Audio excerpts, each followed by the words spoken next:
چونکہ کچھ لوگوں کا حساب لمبا ہو جاتا ہے تو ہم ان کے لیے اہتمام کرتے ہیں اور پڑھتے ہیں، جس کی وجہ سے ان کے لیے آسانی پیدا ہوتی ہے اور رب ذوالجلال کی ان پر رحمتیں برستی ہیں۔ اس وقت میرے پاس یہ فتاوی نظیریہ ہے جس کو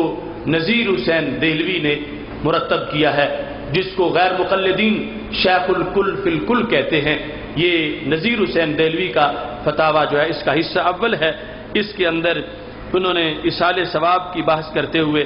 اس کو تفصیل سے ذکر کیا۔ 718 صفحے پر یہ لکھا ہے کہ متأخرین علماء اہل حدیث سے علامہ محمد بن اسماعیل امیر نے سبل السلام میں مسلک حنفیہ کو ارجح دلیلاً بتایا ہے کہ حنفیوں کا مذہب جو ہے وہ دلیل کے لحاظ سے راجح نہیں بلکہ ارجح ہے، زیادہ راجح ہے، زیادہ صحیح ہے، سپرلیٹو ڈگری استعمال کرتے ہوئے کہ ایصال ثواب کے موضوع کو بیان کرتے ہوئے کہا حنفیوں کا مذہب جو ہے وہ ارجح ہے،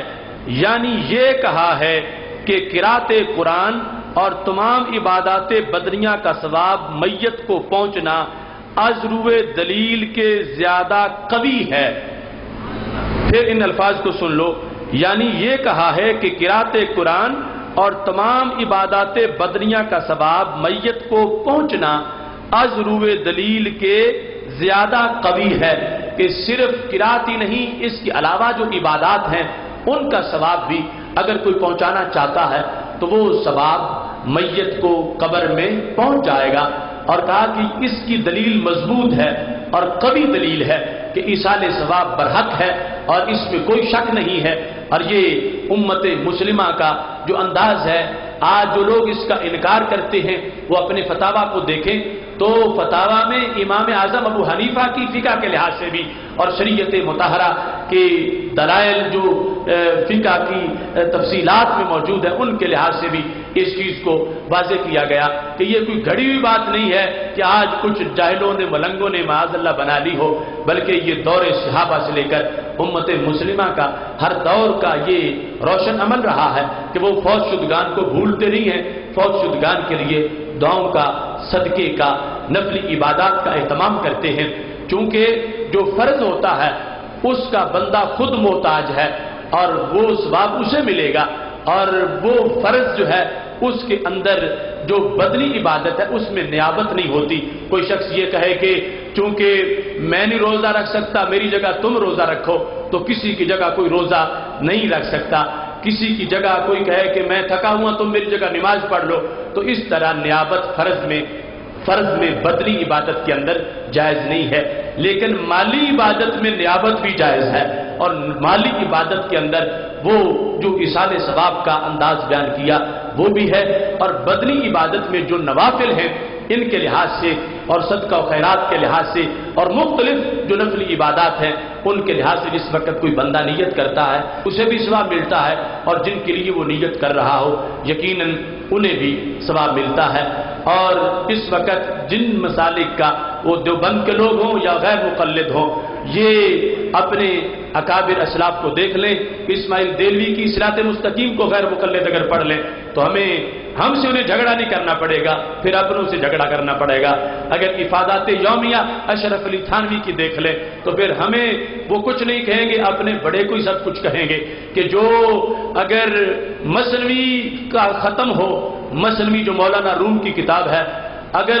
اس کے اسباق پڑھائے جا رہے ہوں تو اس لحاظ سے بھی ختم کو ضروری سمجھتے ہیں، اور اس کے لحاظ سے بھی شرینی کا اہتمام ہوتا ہے۔ وہ تفصیلی امور ان کی اپنے بڑے لوگوں کی کتابوں میں موجود ہیں۔ عافیت ہے کہ رب ذوالجلال نے ہمیں اہل سنت و جماعت کا مسلک عطا فرمایا ہے، دنیا نے اپنے آپ کو بدلا گھڑی گھڑی، ایک ہم اہل حق ہیں، جہاں تھے وہیں رہے، وہ صوفہ سے جو روشنی چلی وہی آج بھی سنی کے سینے میں موجود ہے، اسی کی اذان دینا ادارہ صراط مستقیم کا دستور ہے، اور اسی مقصد کے لیے دن رات ادارہ کے مبلغین، کارکنان، منتظمین متحرک ہیں، اور اسی اذان کے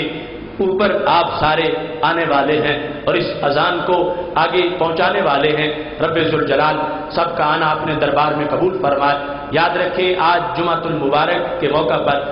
مسجد رضا مجتبیٰ کے اندر سیدہ فاطمہ الزہرا رضی اللہ تعالی عنہا کی سیرت و کردار اور شخصیت سے متعلق اہم موضوع ہوگا. آپ تمام حضرات سے اس میں بھی شرکت کی اپیل کی جاتی ہے. وآخر دعوایا ان الحمد للہ رب العالمین.